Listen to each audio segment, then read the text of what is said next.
In 1983, a team of deeply pious scientists conducted a radical experiment in an undisclosed facility.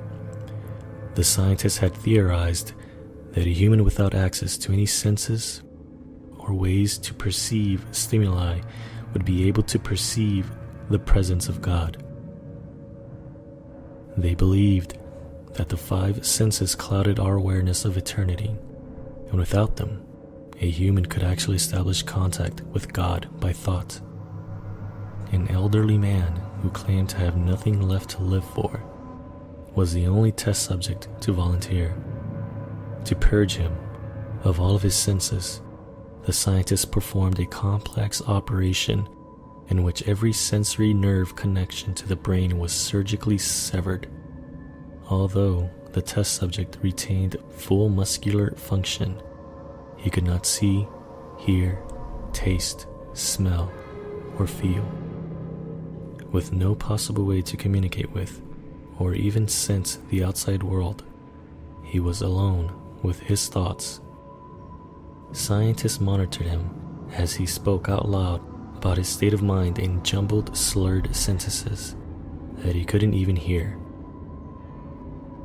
After 4 days, the man claimed to be hearing hushed, unintelligible voices in his head. Assuming it was an onset of psychosis, the scientists paid little attention to the man's concerns. 2 days later, the man cried that he could hear his dead wife speaking with him, and even more, he could communicate back.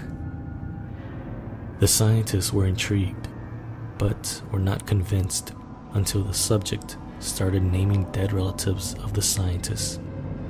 He repeated personal information to the scientists that only their dead spouses and parents would have known. At this point, a sizable portion of scientists left the study. After a week of conversing with the deceased through his thoughts, the subject became distressed, saying the voices were overwhelming. In every waking moment, his consciousness was bombarded by hundreds of voices that refused to leave him alone. He frequently threw himself against the wall, trying to elicit a pain response.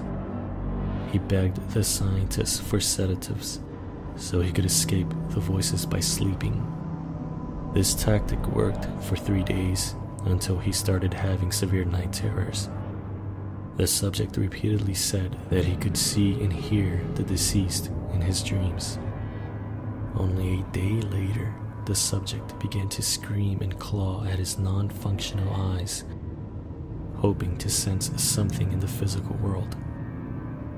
The hysterical subject now said the voices of the dead were deafening and hostile, speaking of hell and the end of the world.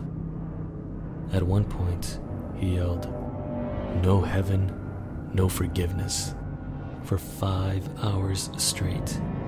He continually begged to be killed, but the scientists were convinced that he was close to establishing contact with God.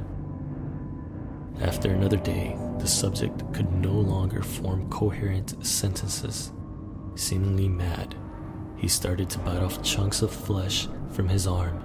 The scientists rushed into the test chamber and restrained him to a table so he could not kill himself. After a few hours of being tied down, the subject halted his struggling and screaming. He stared blankly at the ceiling as teardrops silently streaked across his face. For 2 weeks, the subject had to be manually rehydrated due to the constant crying.